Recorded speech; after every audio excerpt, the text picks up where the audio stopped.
ولا تكونوا كالذين تفرقوا واختلفوا من بعد ما جاءهم البينات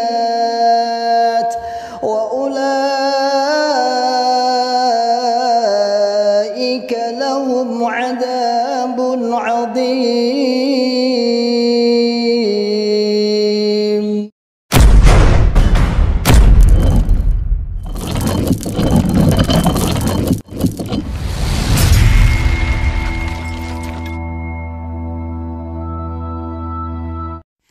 Bismillahirrahmanirrahim. Alhamdulillah, pembangunan PPTQ Himmah Aliyah masih berjalan lancar dan saat ini masih tahap finishing, serta KBM kegiatan belajar mengajar sudah berjalan dengan aktif dengan jumlah santri 36 santri yang semuanya sekelas SMA dan berbasis masyarakat gratis.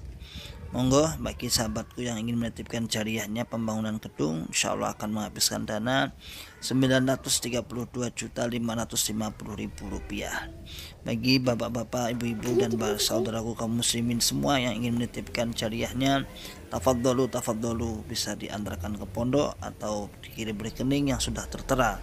Pondok Pesantren PPTQ Himmah Aliyah, Pandian Karanglo, Tawangmau, Karanganyar. Barakallahu fikum jami'an. Assalamualaikum warahmatullahi wabarakatuh. Ya, biar salamnya jauh. Ya, silakan Mas Lizam perkenalkan diri sebelum memulai.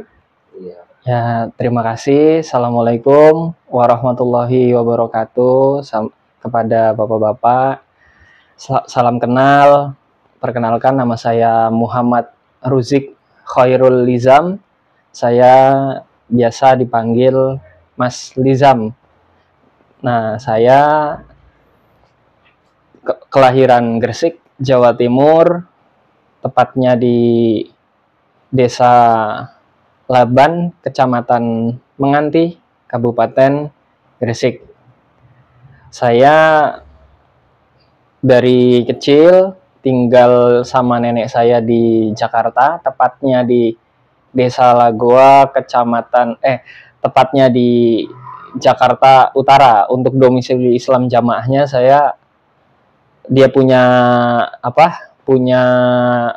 domisili sendiri. Saya di kelompok 4 Desa Lagoa, Jakarta Utara. Dari kecil saya tinggal di Jakarta. Pekerjaan saya itu bantu rumah makan nenek. Saya punya nenek di Jakarta. Nenek saya itu punya rumah makan di Jakarta Utara. Alhamdulillah punya rumah makan. Saya bekerja di situ membantu usaha nenek saya yang sejak tahun 86 sudah punya bisnis kuliner di Jakarta. Lalu di senggang-senggang kesibukan saya, karena background saya juga mubalik, Ustadz kalau di luar bilangnya, mubaliknya Islam Jamaah. Di senggang-senggang waktu saya juga tidak luput untuk berkontribusi, mengembangkan, mendidik, dan meramut warga jamaah di Jakarta Utara, tepatnya di Desa Lagoa. Di senggang-senggang waktu saya kerja, begitu kesibukan saya ngajar, terus musyawarah, seperti layaknya pengurus-pengurus jajaran kepengurusan Islam Jamaah yang lain. Seperti itu. Pertanyaan pertama, sejak kapan Anda di Islam Jamaah? Jadi saya di Islam Jamaah ini dari kecil. Dari kecil, kalau bahasanya teman-teman di Islam Jamaah, bibit unggul. Jadi saya itu memang, keluarga saya di Islam Jamaah ini kiai lah bahasanya, kiai-kiai, petinggi-petinggi di Islam Jamaah. Kakek saya itu imam daerah di Gresik Selatan. Terus pade saya itu juga ulama 100 di pusat. Banyak guru-guru pondok yang nasional, guru pondok Kutubus Sittah, keluarga kami.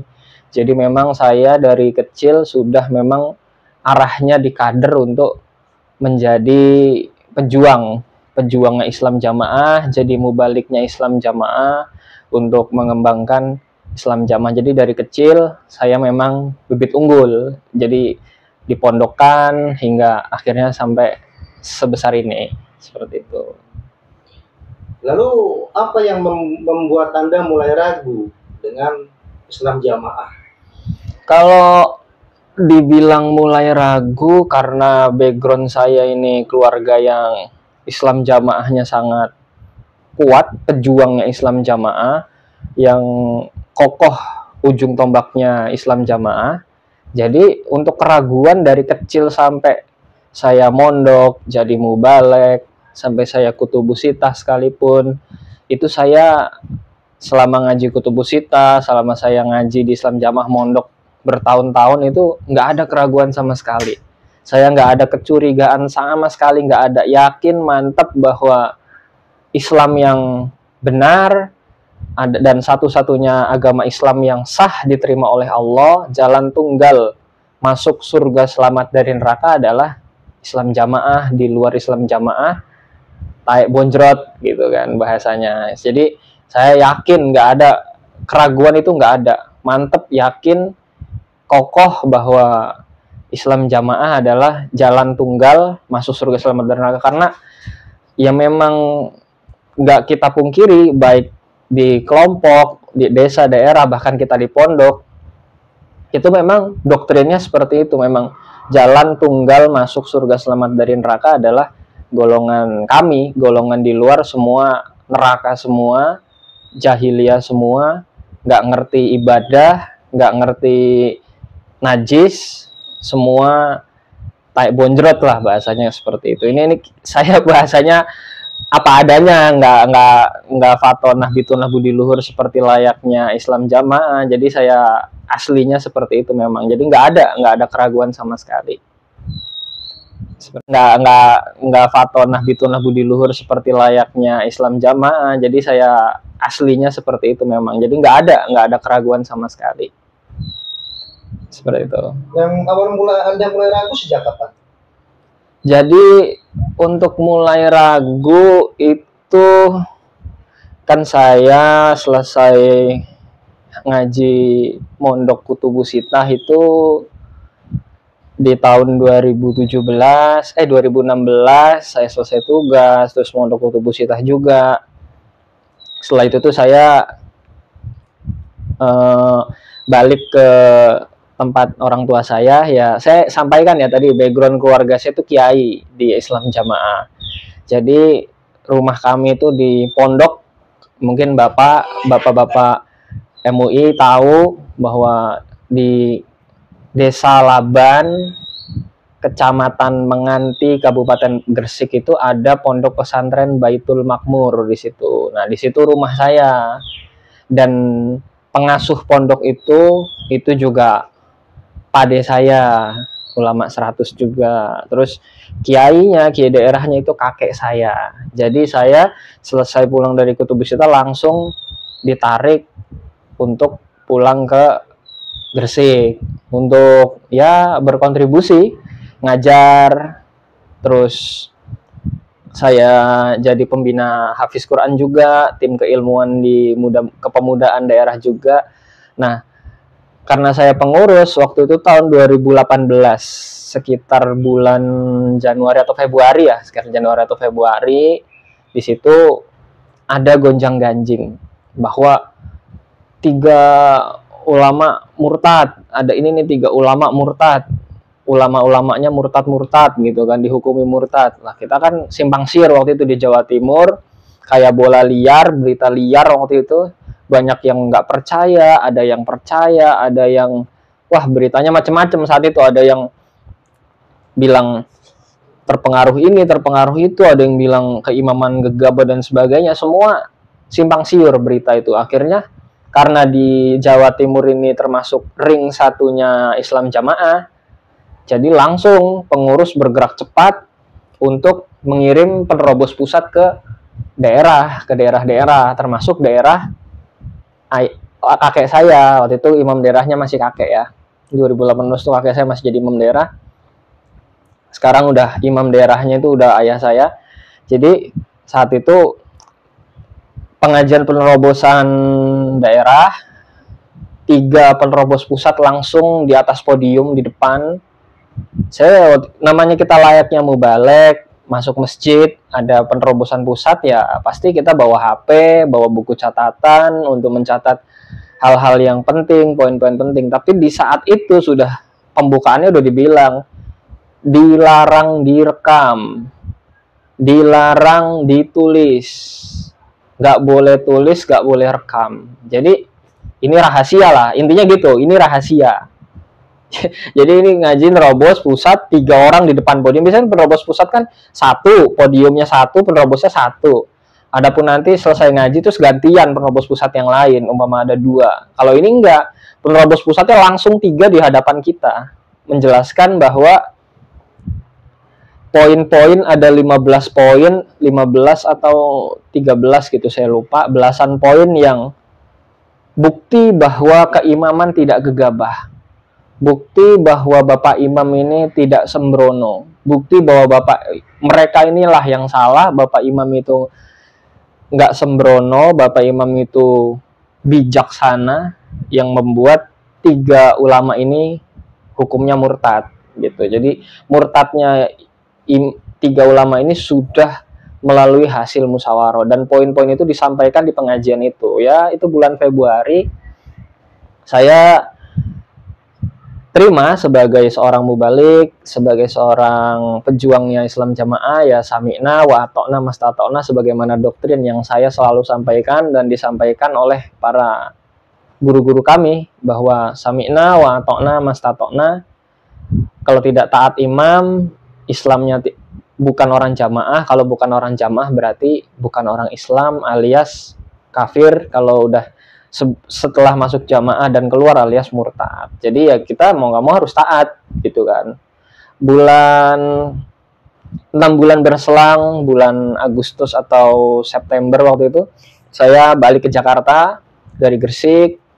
Saya meninggalkan rumah saya ke Jakarta untuk saya juga akan digadang-gadang ya, karena arahnya kan untuk meneruskan bisnis keluarga ya saya, karena dilihat saya punya kemampuan oleh keluarga kami, saya dipercaya untuk meneruskan bisnis keluarga tadi, bisnis kuliner tadi, karena sudah berjalan puluhan tahun, sudah legend lah bahasa di situ.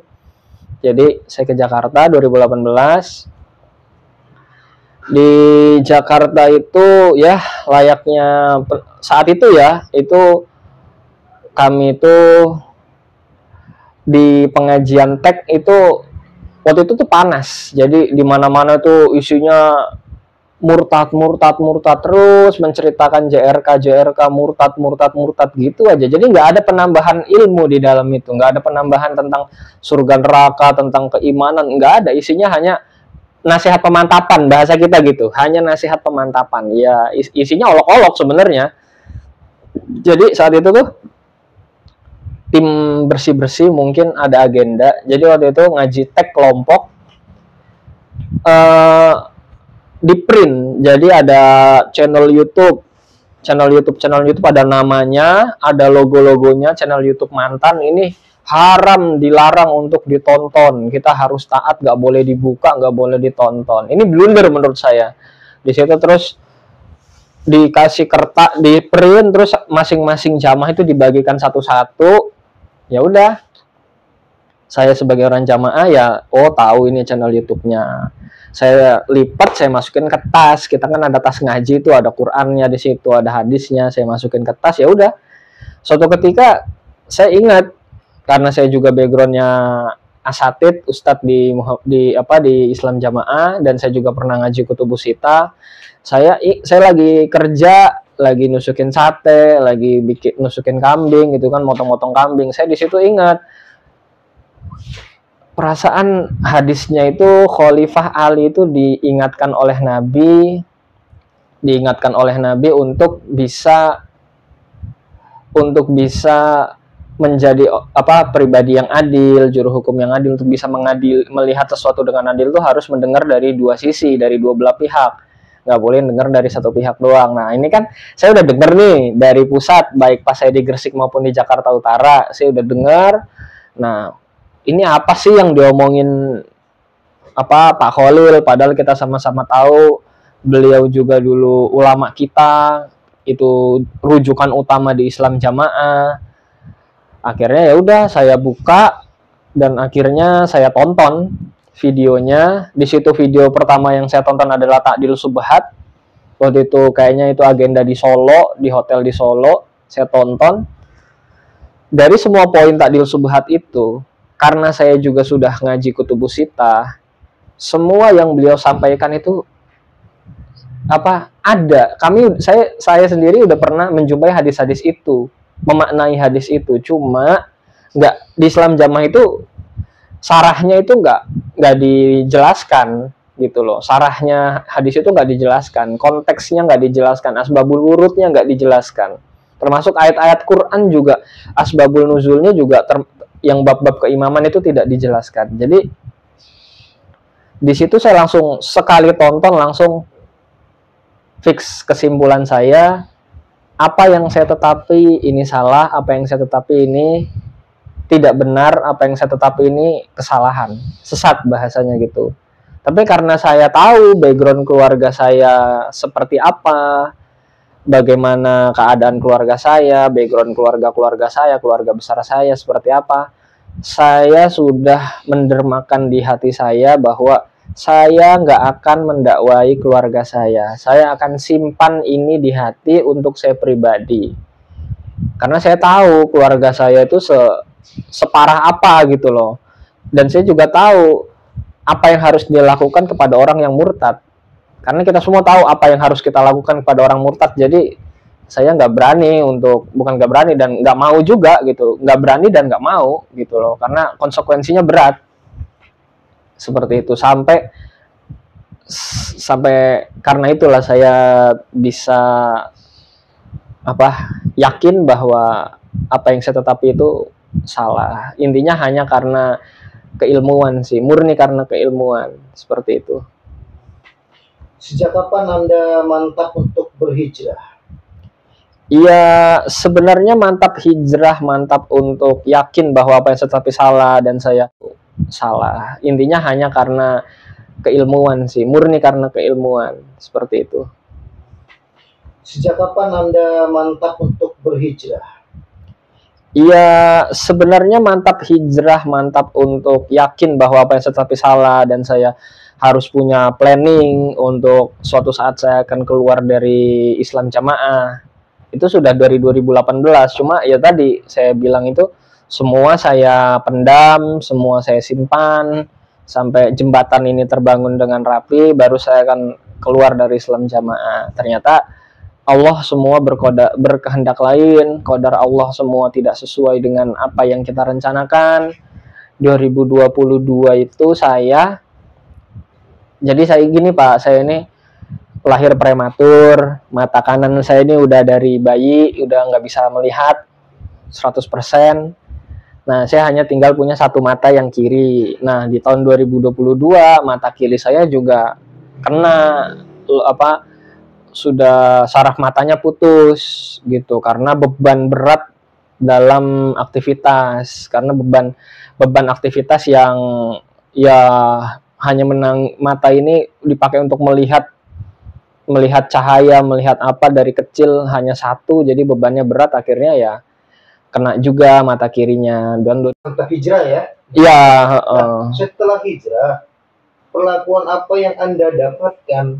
Bahkan sampai ada cerita kok diusir dari rumah, sedangkan karena Anda itu tunanetra gitu loh. Iya. Itu bisa diceritakan kronologisnya gimana? Jadi 2022 itu ya saya rutin pengobatan ke Rumah Sakit Jakarta Eye Center di Jakarta, ya kan kita di Jakarta fasilitasnya lengkap, saya di situ. Terus 2022 sampai 2024 itu nggak bisa kerja kan gitu, hanya di rumah aja. Terus habis itu nenek saya itu saya pijetin kalau pagi, kalau subuh. Nah terus nenek saya sambil saya pijetin, saya mikir masa iya nggak saya dakwahi nenek saya ini. Akhirnya saya dakwahi bab takfir. Saya sambil mijet, saya bukakan videonya Pak Khalil tentang bab takfir. Saya bukakan videonya Pak Khalil tentang bab takfir, tentang masalah khawarij, tentang penjelasan nggak boleh meyakini bahwa orang di luar jamaah kita itu adalah bukan orang iman, dudu wong iman, dudu wong Islam, seperti itu. Setelah saya itu nontonin video itu ke nenek saya sambil saya pijetin gitu kan. Respon pertama dari nenek saya apa? Jadi respon pertama kali dari nenek saya itu, "Loh Zam, berarti boleh dong mendoakan orang tua yang meninggal tidak jamaah. Itu boleh didoakan dong." "Iya mak, boleh." Saya manggil nenek saya itu mama. "Iya mak, boleh. Itu Islam juga, itu orang iman juga gitu, boleh, nggak apa-apa, doakan terus." Nah, disitulah nenek saya cerita kronologinya. Ceritanya, jadi nenek saya ini, beliau cerita sambil nangis ya, karena terharu akhirnya bisa mendoakan ibunya. Jadi ibunya itu meninggal dalam keadaan NO. Jadi ibunya nenek saya ini Nahdlatul Ulama, NU Tulen di Lamongan. NU Tulen Nahdlatul Ulama meninggal saat haji di Mekah. Nah, di saat itu tuh Islam Jamaah belum masuk ke kampungnya nenek saya. Setelah nenek saya ngaji di Islam Jamaah, masuk ke Islam Jamaah, nenek saya cerita bahwa kata mubalik itu nggak boleh mendoakan orang tua yang meninggal dalam keadaan nggak iman. Maksudnya orang NU itu loh, ibunya nenek saya yang meninggal keadaan NU di Mekah itu ya saat haji, itu bukan orang iman karena nggak masuk jamaah kita, itu nggak boleh didoakan. Doakan magfiro, doakan surga karena udah telanjur neraka gitu loh, mati dalam keadaan neraka itu. Nah, nenek saya karena saking cintanya dengan ibunya, dari muda terus mendoakan ibunya. Di pikiran nenek saya itu ibunya lagi disiksa di neraka karena bukan orang jamaah, karena orang NU gitu. Terus didoakan semoga saya sama ibu saya bisa di surga bersama-sama, semoga saya bisa bersama-sama di surga sama ibu saya gitu kan.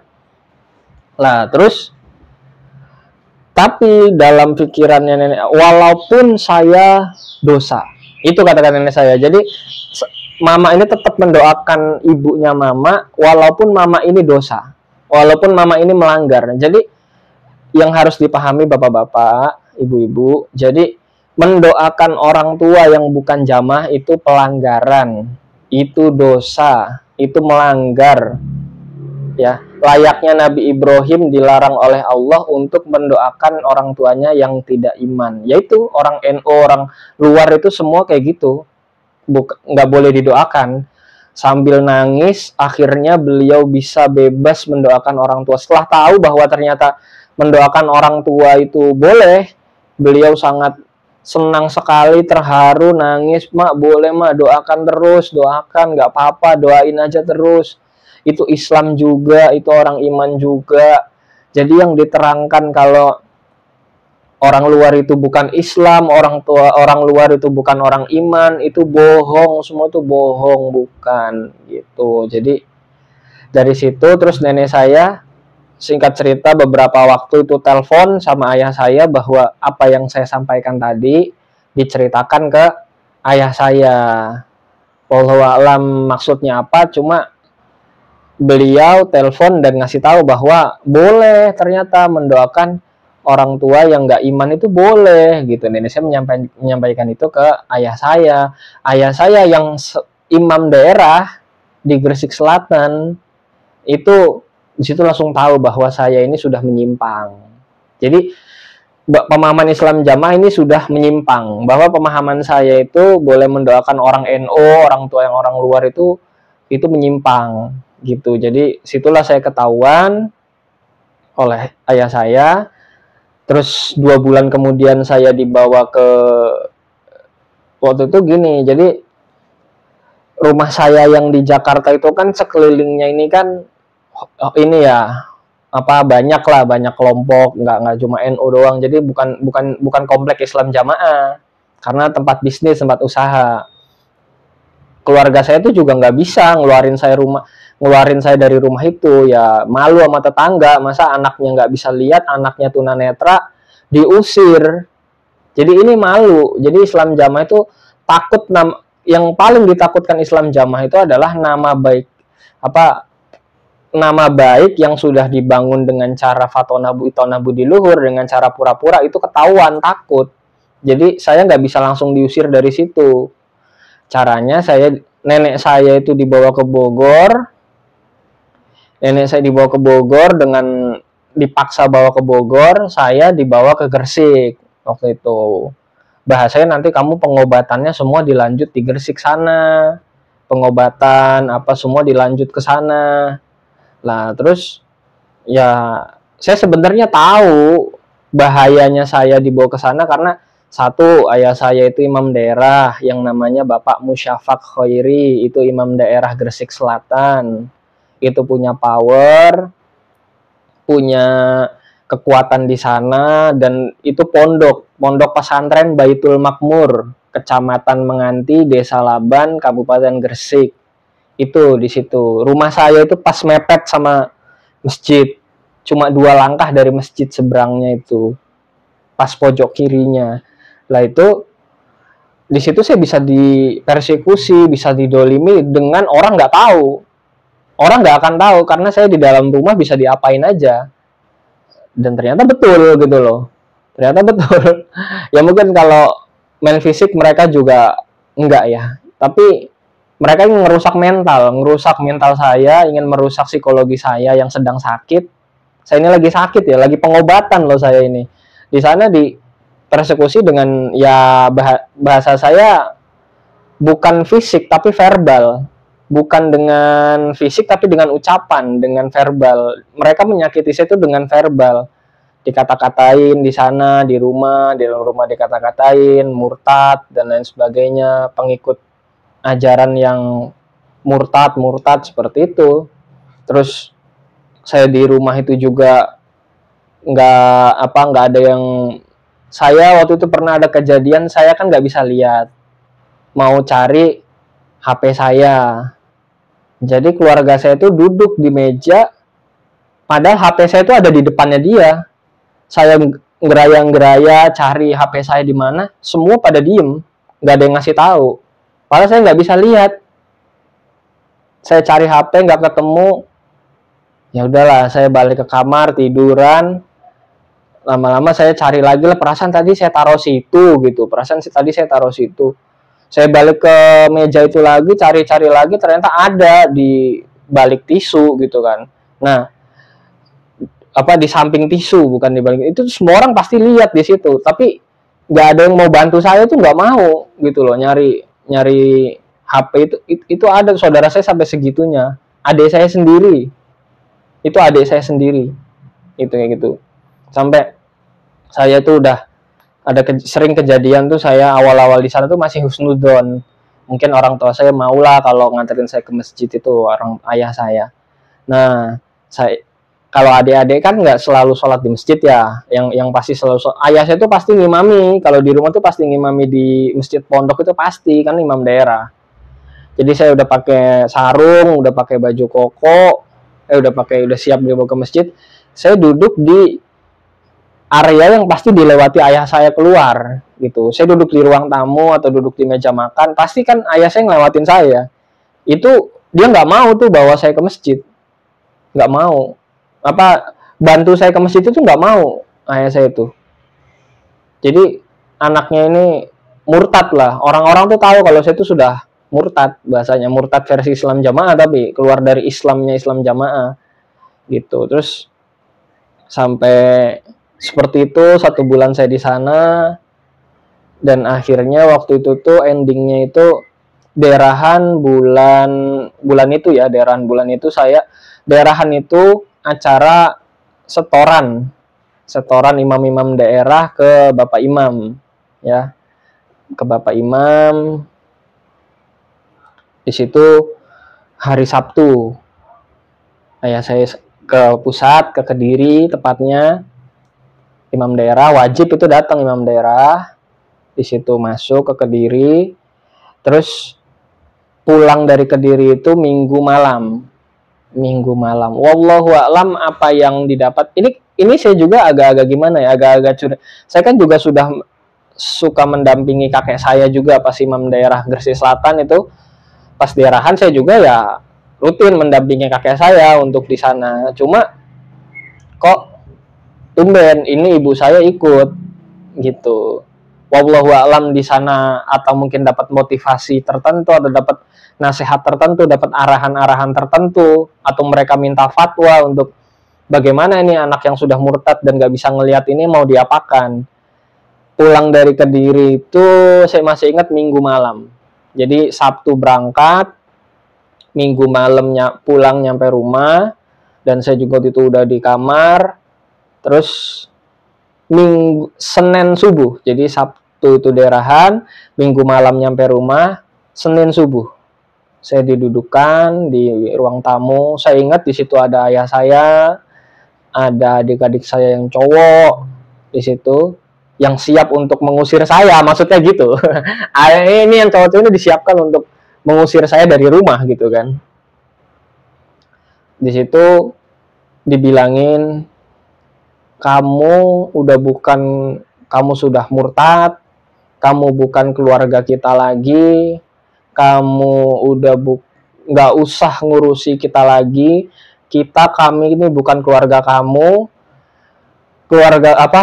kami ini bukan keluarga kamu nggak usah ngurusi keluarga kami lagi, dan kita nggak akan pernah mau ngurusin kamu udah bukan keluarga lagi, kamu sudah pergi sana ke tempat yang kamu mau, tempat yang kamu ikuti itu, ya maksudnya kaum muslimin maksudnya. Saya kamu pergi aja, pergi sana ke manapun yang kamu mau, kita udah nggak akan peduli sama kamu nggak usah peduli sama keluarga kita juga nggak akan nanyain kabar kamu jangan pernah telepon kita lagi, jangan pernah hubungi keluarga kita lagi, dan keluarga kita juga nggak akan pernah hubungi kamu lagi, karena kamu sudah ikuti sana orang-orang yang mau ikuti. Maksudnya saya mengikuti kaum muslimin, saya udah nggak sepaham dengan mereka gitu loh, bahwa orang luar itu bukan Islam. Akhirnya di situ saya pergi, terus di pesan itu disampaikan, ayah saya bilang gini dulu, ini tolong diantar ke, dia mau pergi naik kereta terserah, mau pergi naik bis terserah, pokoknya diantar sampai terminal atau sampai stasiun Pasar Turi atau Gubeng, Pasar Turi apa Bungurasi, kalau naik bis ke Bungur, kalau naik kereta ke Pasar Turi, udah antar sampai situ, titik. Itu perintah imam daerah. Imam daerahnya perintah seperti itu. Imam daerah Gresik Selatan, ayah saya sendiri. Anaknya yang nggak tunanetra ini diturunin di Pasar Turi atau di Bungur situ. Kalau mau naik kereta atau naik bis terserah. Dia mau naik apa sana terserah. Lah terus saya bilang, terus ayah saya pergi. Adik saya bilang, ya udah mas, kamu mau diantar kapan gitu, mau pergi kapan sana. Terus saya bilang, ntar dulu, saya mikir dulu. Maksud saya gini, saya kan nggak bisa lihat ini caranya naik kereta itu gimana, terus ngituin tiket itu gimana, kan nggak bisa. Terus naik bis juga ke kamar mandi susah, apa-apa susah kalau naik bis kan, itu juga susah, ini gimana gitu loh. Akhirnya saya bilang sama ayah saya, ya jangan diturunin di stasiun kereta, di stasiun itu. Ayah kan kemarin yang ngambil saya dari Jakarta ke Gresik sini, ya anterin lagi saya ke Jakarta, ke tempat Anda ngambil saya gitu loh, ke tempat keluarga ngambil saya, yaitu rumah Jakarta. Dia bilang, itu bukan rumahmu lagi, itu bukan tempatmu lagi, kamu udah bukan keluarga kita gitu. Ya udah, kalau memang saya nggak boleh ke rumah itu nggak apa-apa, saya bilang, saya nggak boleh ke rumah itu nggak apa-apa. saya diusir nggak apa-apa, turunin saya di pinggir jalan depan rumah itu, depan rumah saya Jakarta itu, pinggir jalan, kan depannya kan jalan raya tuh, jalan rame. Nah, maksud saya gini, nanti kalau saya diturunin di situ kan teman-teman saya banyak di situ, area situ kan teman-teman saya banyak. Saya bisa kontak teman-teman saya untuk numpang beberapa hari di situ gitu loh. Terus jawaban imam daerahnya seperti ini, ayah imam daerahnya jawab gini, nggak boleh, kamu nggak boleh ke situ, kamu nggak boleh diturunin di depan situ juga nggak boleh, hanya boleh mentok sampai stasiun Pasar Senen atau sampai terminal Jakarta, udah titik, nggak bisa dinego lagi, itu udah nggak bisa dinego, titik sampai terminal Jakarta atau stasiun Jakarta, nggak boleh lebih itu. Jadi mentok sampai situ, akhirnya bener, singkat cerita saya diturunkan di di Pulau Gebang, di Bekasi dalam keadaan ya seperti ini gitu loh. Saya barang-barang semua dimasukkan ke taksi, jret, saya dimasukkan ke taksi, udah biar terserah abang taksinya ini mau diantar kemana gitu loh. Dia udah nggak mau peduli lagi, pokoknya dimasukkan ke taksi, barang-barangnya semua seret udah ditutup, jret, sampai abang taksinya tuh bingung, dikasih tahu, Pak ini orang nggak bisa lihat ya, ini adik saya ngomong ke tukang taksi, ini orang nggak bisa lihat ya, ini dibawa aja, ini tolong dibawa aja nih, ini tuh. Jadi saya dimasukin ke taksi, terus barang-barang masukin taksi, semua udah tutup taksi, jebret. Adik saya cuma bilang udah anterin ke tempat yang dia mau. Abang taksinya juga bingung loh, ini orang nggak bisa ini nggak bisa ngelihat mas, iya nggak bisa ngelihat, udah bawa aja gitu. Abang taksinya bingung, ini saudaranya nggak bisa ngelihat, terus dimasukin ke taksi, tapi saudara yang nganter nih nggak mau dampingin orang ini gitu. Abang taksinya juga pusing, bingung. Ya udahlah, akhirnya abang taksinya masuk ke dalam mobil. Itu siapa mas? Gitu nanya ke saya, itu siapa gitu? Itu saudara, itu adik saya pak, itu adik saya bilang. Loh kok masnya nggak didampingi? Mas kan nggak bisa lihat, mas beneran nggak bisa lihat? Iya saya nggak bisa lihat pak. Terus mas mau kemana gitu? Ya udah, akhirnya itu saya ke tempat teman saya di Bekasi, karena kan Pulau Gebang Bekasi kan. Saya cari yang terdekat, tempat teman saya di Bekasi, teman mondok gitu. Akhirnya saya begitulah perjalanan saya sampai bisa di sini di Jakarta gitu. Terus berarti Anda sudah positif diusir dan gak dianggap keluarga ya? Iya, karena sudah ya. murtad. Dianggap murtad, dianggap kafir, dianggap mati masuk neraka berarti ya? Iya. Lalu ada nggak pesan-pesan buat saudara ya, terutama saudara kawan-kawan yang masih di Islam Jamaah, di MUI, serta yang lain?